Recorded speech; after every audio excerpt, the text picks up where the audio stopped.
नमस्कार, दिन भर की बड़ी खबरों में आपका स्वागत है। मैं हूं शिवानी। आज की खबरों में बात होगी शपथ लेते ही नए सीजीआई खन्ना की बड़ी घोषणा, तानाशाहों की उड़ी नींद की। वहीं एमपी में भारी बगावत, शिवराज विजयवर्गीय में ठनी, हिल गई सरकार की और योगी के विरोध में उतरे हजारों छात्र। बुलडोजर योगी से छीनेगी कुर्सी की, साथ ही महाराष्ट्र में जाएगी बीजेपी, हो गया कंफर्म, खेला शुरू की। इधर झारखंड में बुरी फंसी भाजपा, चुनाव आयोग ने लिया एक्शन की। इसी के साथ आज दिन भर की सभी बड़ी और प्रमुख खबरों को जानेंगे विस्तार से। उससे पहले एक नजर सुर्खियों पर। जस्टिस संजीव खन्ना देश के 91वें चीफ जस्टिस बने। 6 महीने का कार्यकाल, इस दौरान मैरिटल रेप समेत 5 बड़े मामलों की करेंगे सुनवाई। प्रयागराज में 10,000 छात्रों का प्रदर्शन, पुलिस का लाठीचार्ज। भगदड़ जैसे हालात, 2 दिन की बजाय परीक्षा एक ही दिन कराने की मांग। झारखंड में चुनाव से पहले भाजपा के खिलाफ दर्ज हुई एफआईआर, बहकाने वाले वीडियो पोस्ट करने का लगा आरोप। 30 दिन के लिए जेल से बाहर आया आसाराम, आयुर्वेदिक अस्पताल में इलाज कराएगा। 11 साल में दूसरी बार मिली पैरोल। पाकिस्तानी डॉन शहजाद भट्टी की मिथुन चक्रवर्ती को धमकी, बोला बकवास पर माफी मांगो वरना पछताना पड़ेगा। गैंगस्टर लॉरेंस का करीबी है। आई लव वायनाड की टी-शर्ट पहन बहन प्रियंका के लिए चुनावी मैदान में उतरे राहुल गांधी, बोली आपने मेरी राजनीति बदल दी। सिद्धू बोले सीएम का सपना देखने वाले खत्म हुए, जेल जाना बेहतर टाइम था। मैं राहुल और प्रियंका को समर्पित कपिल शर्मा के कॉमेडी शो में दिखेंगे। कोई बेस्ट फ्रेंड नहीं, चुनाव बाद देखते हैं क्या होगा। अजित पवार खेमे ने बढ़ा दी हलचल। केरल के राज्यपाल बोले बटोगे तो कटोगे में कुछ गलत नहीं। आरिफ मोहम्मद ने कहा जब आस्था समान है तो हम सबको एक होना चाहिए। आरएसएस चीफ भागवत बोले तीसरे विश्व युद्ध की आशंका बनी, दुनिया शांति के लिए भारत की ओर देख रही पर कुछ लोग अड़ंगा डाल रहे हैं। पप्पू यादव बोले मोदी की मेरी आगे कोई औकात नहीं। पीएम के पीए को कोरोना में मैंने दवा दी, बांट चुका हूं 9,000 बीघा जमीन। उपचुनाव के बीच अखिलेश आजम के घर पहुंचे, पत्नी तंजीम फातिमा से की मुलाकात। कुंदरकी में कहा चुनाव बाद इनकी कुर्सी जाएगी। घुसपैठिए की आदिवासी से शादी तो जमीन उसके नाम नहीं। शाह बोले चंपाई सोरेन ने घुसपैठ रोकने को बोला, हेमंत ने कुर्सी से उतार दिया। शिवराज हरियाणा के प्रभारी थे तब 4 सीटें जीते थे। विजयवर्गीय बोले जब मुझे बनाया गया तो पहली बार हम जीते भी और सरकार भी बनाई। मोदी बोले कुछ लोग देश को टुकड़ों में बांटना चाहते हैं, हमें मिलकर उन्हें रोकना है। संत महात्माओं ने हमारी पहचान को पुनर्जीवित किया। लालू यादव ने कहा नरेंद्र मोदी नाम की कोई चीज नहीं। कोडरमा में बोले भाजपा को उखाड़ फेंकना है, हमारी ताकत के सामने उसकी कोई औकात नहीं। मध्य प्रदेश के भाजपा विधायक भूपेंद्र बोले कांग्रेस से आने वालों को पार्टी भले स्वीकार कर ले, मैं नहीं करूंगा। खड़गे बोले बटेंगे तो कटेंगे बोलना साधु का काम नहीं, ये कोई आंतकी बोल सकता है। कांग्रेस अध्यक्ष का यूपी सीएम पर तंज। सुप्रीम कोर्ट बोला साल भर पटाखा बैन पर फैसला ले, कोई धर्म प्रदूषण फैलाने को बढ़ावा नहीं देता। दिल्ली सरकार को 25 नवंबर की डेडलाइन। गेहूं और आटा का भाव सर्वोच्च स्तर पर, महंगाई भड़कने के आसार। खालिस्तानी आतंकी पन्नू की राम मंदिर उड़ाने की धमकी, वीडियो जारी कर कहा अयोध्या में होगा बवाल, हिंदूवादी विचारधारा की नींव हिला देंगे। चलिए अब जानते हैं बड़ी और प्रमुख खबरों को विस्तार से। उससे पहले वीडियो को लाइक करें, साथ ही खबरों को आखिर तक जरूर देखें। जस्टिस संजीव खन्ना देश के 91वें चीफ जस्टिस बने। 6 महीने का कार्यकाल, इस दौरान मैरिटल रेप समेत 5 बड़े मामलों की करेंगे सुनवाई। जस्टिस संजीव खन्ना देश के 91वें चीफ जस्टिस बन गए हैं। आज राष्ट्रपति भवन में राष्ट्रपति द्रौपदी मुर्मू ने उन्हें शपथ दिलाई। Chief justice of India DY Chandrachud 10 नवंबर को रिटायर हो चुके हैं। गौरतलब है कि जस्टिस खन्ना का कार्यकाल सिर्फ 6 महीने का होगा। 64 साल के जस्टिस खन्ना 13 मई 2025 को रिटायर होंगे। सुप्रीम कोर्ट जज के तौर पर जस्टिस खन्ना ने 65 फैसले लिखे हैं। इस दौरान वे करीब 275 बेंचों का हिस्सा रहे हैं। जस्टिस संजीव खन्ना के चाचा जस्टिस हंसराज खन्ना भी सुप्रीम कोर्ट में जज थे। प्रयागराज में 10,000 छात्रों का प्रदर्शन जारी, पुलिस का लाठीचार्ज, भड़के अखिलेश यादव। जी हां, बता दें कि प्रयागराज में लोक सेवा आयोग के सामने प्रदर्शन कर रहे कैंडिडेट्स को पुलिस ने लाठीचार्ज करके खदेड़ दिया। इस दौरान भगदड़ मचने से कई छात्र चोटिल हो गए हैं। करीब 10,000 छात्र आयोग के कार्यालय से थोड़ी दूर पर बैठे और धरना कर रहे थे। नारा लगा रहे हैं कि बटेंगे नहीं, न्याय मिलेगा तब तक हटेंगे नहीं। बता दें कि आज यूपी पीसीएस और आरओ और एआरओ परीक्षा के हजारों कैंडिडेट यूपी, एमपी, बिहार समेत कई राज्यों से आयोग कार्यालय का घेराव करने पहुंचे। प्रदर्शन पहले से ही तय होने के चलते पुख्ता सुरक्षा व्यवस्था थी। आयोग से करीब 500 मीटर पहले ही पुलिस ने बैरिकेडिंग कर दी।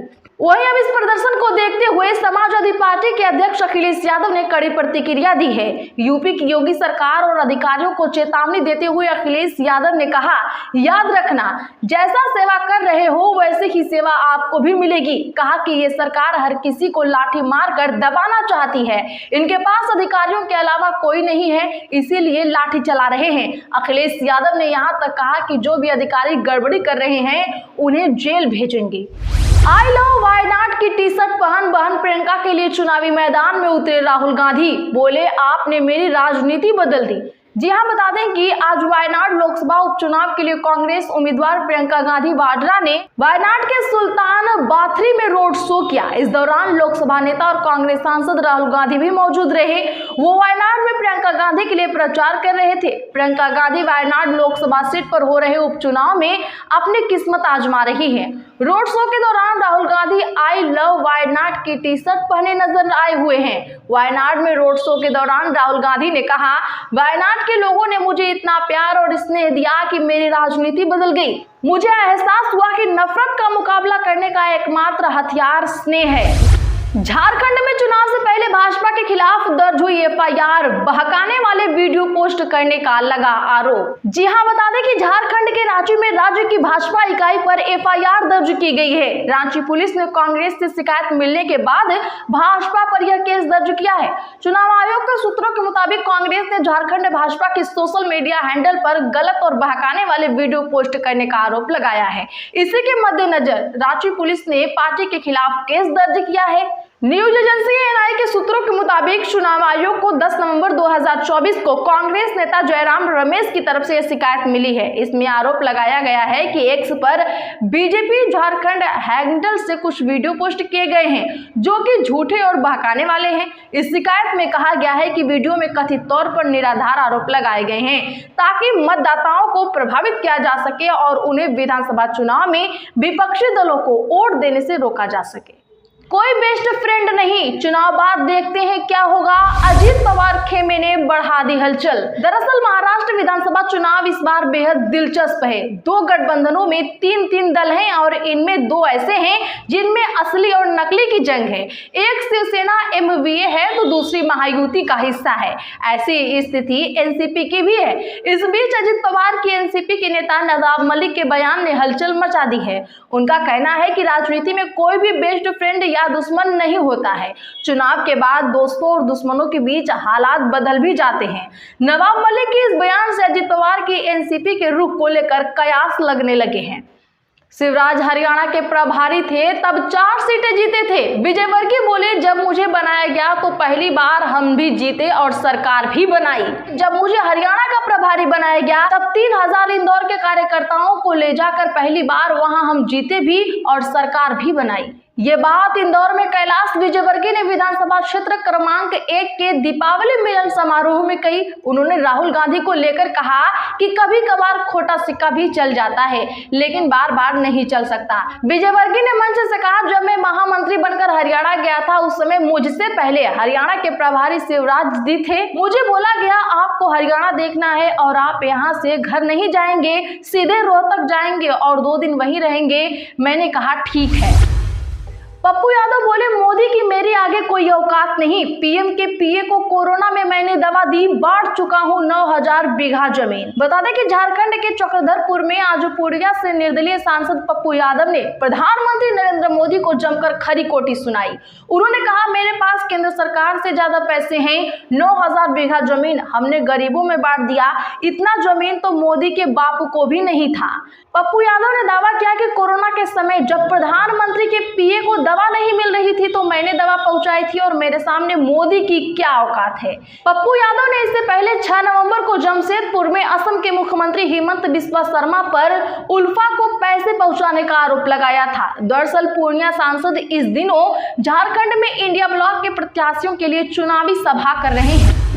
सिद्धू बोले, सीएम का सपना देखने वाले खत्म हुए, जेल जाना बेहतर टाइम था, मैं राहुल प्रियंका को समर्पित। जी हां, बता दें कि राजनीति से दूरी बनाकर चल रहे पूर्व क्रिकेटर नवजोत सिंह सिद्धू ने कहा कि पंजाब में कई लोग मुख्यमंत्री बनने का सपना देखते थे, लेकिन वे लोग खत्म हो गए। आज मैं जहां कहीं भी जाता हूं तो सिद्धू साहब होती है। 323 धारा में किसी को 2 दिन कैद नहीं होती। मुझे भी तब 1000 रुपए लेकर छोड़ दिया, इसके बाद में दोबारा केस खुलवाया गया, वहां मुझ पर बोझ डाला। मध्य प्रदेश के पूर्व गृह मंत्री ने की बगावत। भूपेंद्र बोले, कांग्रेस से आने वालों को पार्टी भले स्वीकार कर ले, मैं नहीं करूंगा। जी हां, बता दें कि कांग्रेस से बड़ी संख्या में आए नेताओं की वजह से भाजपा में आक्रोश कम होता नहीं दिख रहा है। प्रदेश के पूर्व गृह मंत्री और खुरही से विधायक भूपेंद्र सिंह ने इस पर खुलकर नाराजगी जाहिर की है। सागर में आयोजित एक दीपावली मिलन समारोह में आज भूपेंद्र सिंह ने कह दिया कि कांग्रेस में रहते जिन लोगों ने भाजपा कार्यकर्ताओं पर अत्याचार किया, उनको पार्टी स्वीकार करे या ना करे, मैं कभी स्वीकार नहीं करूंगा। उन्होंने कहा कि कांग्रेस के लोग कितना अत्याचार करते थे, क्या क्या नहीं होता था, लेकिन कार्यकर्ता लड़ने मरने, जेल जाने और फर्जी केसों के लिए तैयार रहता था। आज वो कार्यकर्ता हमारे पास आता है तो क्या हम कह दें कि तुम सुर्खी विधानसभा के हो, इसीलिए मेरे पास मत आओ? तो इस तरह से भाजपा में लगातार बगावत देखने को मिल रही है। इस पर आप क्या कहेंगे, कमेंट जरूर करिए। इसी के साथ आज की बड़ी खबरों में फिलहाल इतना ही। ऐसे ही बड़ी खबरों के लिए चैनल सब्सक्राइब करें, बगल में घंटी के निशान को भी जरूर दबा लें, वीडियो को लाइक शेयर करना ना भूलें।